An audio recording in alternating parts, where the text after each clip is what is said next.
ആരാണ് ഈ അനസ്? വളരെ ചെറുപ്പത്തിൽ മുത്തുനബി സല്ലല്ലാഹു അലൈഹി വസല്ലമ തങ്ങൾക്ക് സ്വഹബത്തിന് വേണ്ടിയിട്ട് അവിടുത്തെ ഖിദ്മത്തിന് വേണ്ടിയിട്ട് അവരുടെ ഉമ്മ കൊണ്ടുവന്ന് കൊടുക്കുകയാണ്.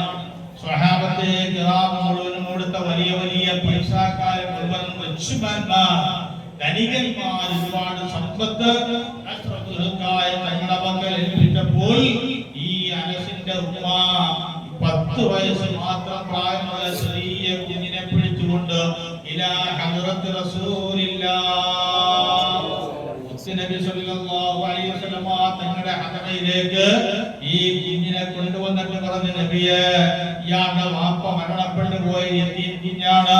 അതുകൊണ്ട് പരിശുദ്ധമായ ദീനിന് വേണ്ടിയിട്ട് ഒരുപാട് പേര് സഹായിക്കുന്നത് ഞാൻ എന്റെ നഗ്നമായ നേത്രങ്ങൾ കൊണ്ട് കാണുകയാണ്. പക്ഷേ അവര് തരുന്നത് പോലെ ഒന്നും എനിക്ക് തരാനില്ല. സഹാബത്ത് അങ്ങനെയാണല്ലോ, അവരുടെ ശരീരങ്ങൾ കൊടുത്തവരുണ്ട്, അവരുടെ സമ്പത്തും ഇസ്ലാമിന് വേണ്ടി കൊടുത്തവരാണ്.